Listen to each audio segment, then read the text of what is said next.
Hello, I'm Charles Hayes. I'm your professor for contemporary ethics. And the last time I did one of those videos, it went too long. So I'm going to keep this one short.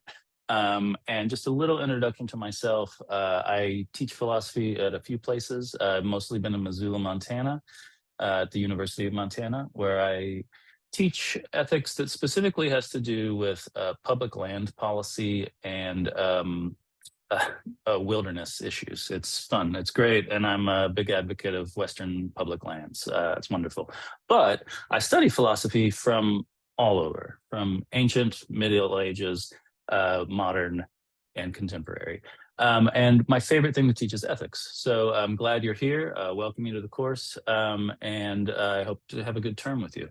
What I want to cover in this video, and what we're going to be covering for the first 2 units, is an introduction to ethical theories. What does an ethical theory try to do? And I'm going to give you some brief overviews of 3 main theories, though we're going to actually look kind of pretty closely at 5. And there are more in this class. But yeah, so we all do ethics every day, right? We think what is right, what is wrong. And then if somebody asks us, well, why is that right? Or why is that wrong? Now we do this other part of ethics that's justifying our ethical opinions, right? We have to justify them. Why is it wrong? What makes it right? What makes it wrong? What we'll find in ethics is it's not that each ethical theory gives some radically different answer to what's right and wrong.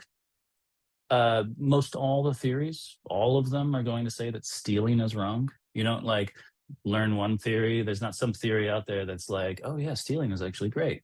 No, they all say stealing is wrong. But they say stealing is wrong for different reasons. They point out some aspect of our lives that is ethically relevant, and they focus on why that aspect is ethically relevant.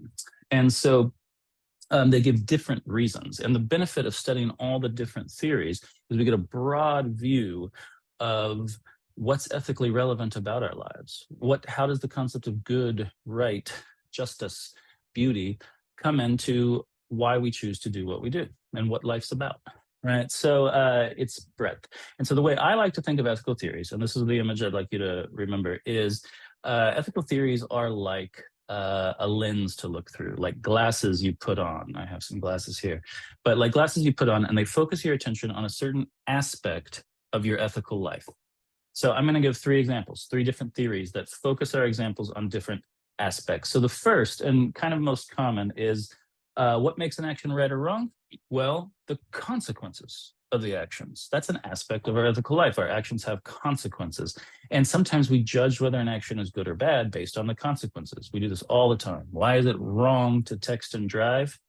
Because it can lead to horrible consequences, right? Then that's fine enough. That's a fine ethical way of thinking. But the main theory that does this, that tries to pull out a whole ethical theory of what ethics is and what it should be, that we'll learn, is utilitarianism. And utilitarianism says what we should do is we should judge our actions by the consequences. And the action that's right is the one where the consequences benefit the most people overall. So I don't think it's about just myself. Everybody counts equally, and I can calculate, if I do this action, does this increase happiness for everybody, or does this increase suffering? Does this, decrease happiness? And the goal is going to be consequences that increase happiness for everyone. Okay, that's one way about thinking about ethics. It's not at all the only way. So here's the second theory. There's another aspect of our ethical lives. Well, consequences are what come after our actions, but there's things that come before our actions. Before we act, we have reasons for why we're going to do what we're going to do. Reasons, motivations, and that's ethically relevant too. So there's some theories we're going to learn, and the main one is going to be deontology, that says, oh, what only matters in ethics, the only thing that matters is having the right reasons for acting. And what it cares about is that your reasons are consistent, rationally consistent, that you're never saying, oh, this action is okay for me, but not okay for you, right? That's rationally inconsistent. And what it's going to mean to be moral is to hold yourself to a rule of consistency where you say, if I'm going to judge that person for doing that, then I can't do that. And I'm going to not do it precisely because it would be inconsistent, precisely because it would be irrational, right? And so it puts all the weight of morality on the motivations and reasons for our behavior. It says, you can have two people that both do something nice, like, that both give fair change to people when they're working a cash register, right? But this person does it simply because it's the right thing to do, and it's only rationally consistent because they wouldn't like it if somebody else didn't give them fair change. So they're like, I'm going to do it because it's just the right thing to do. Then this person does it for consequences. He wants to get more customers or get a better reputation. And the theory we'll be reading will say, this is what it means to be moral, simply because it's having the right reasons, not about consequences, right?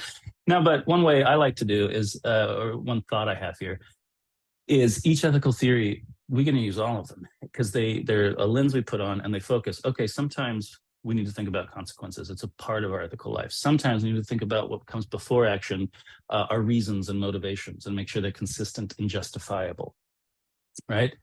Cool. Here's a third theory. Third theory is there's more to our ethical lives than just consequences and reasons. There's this other thing about us where we try to develop character. We try to become, and all these words here, I'm going to list our virtues. We try to become kinder. We try to become more gracious. We try to become more friendly. We try to become more humble. We try to become more, and what are we doing when we're doing this? This isn't consequences nor just reasons. It's something else. It's character. It's shaping and molding your behavior and habits and personality. That's another aspect of our ethical lives that isn't just about judging one action, right? What are the consequences of this action? What are the reasons for this action? It's what overall kind of person am I becoming? That's another kind of question. So there's some theories that focus on that. And so just real quick, those three are utilitarianism. We're going to learn this vocabulary word, deontology in the middle, but reason-based, reasons, ethics, they're all reason-based, rational, but they focus on our reasons. So deontology is this word. And then virtue ethics, right? Our character and our habits that we form over time, and what kind of person are we becoming? Those are three very different theories, but I think without them, if you just use one, you get a very narrow way of thinking of ethics that doesn't represent the breadth of our experience in thinking about right, wrong, good, evil. So that's my little intro video. I just want to start you there. Consequences, motivations and reasons, characters and virtues, right? Those are three we're going to talk about. We're also going to talk about natural law and care ethics in the second week. Great theories, and they're a little more closely related to virtue ethics. So that's all I have for you today. I don't want to keep you too long, but I'm looking forward to our live lectures and I'm looking forward to the discussion board. So thank you very much. Talk to you soon.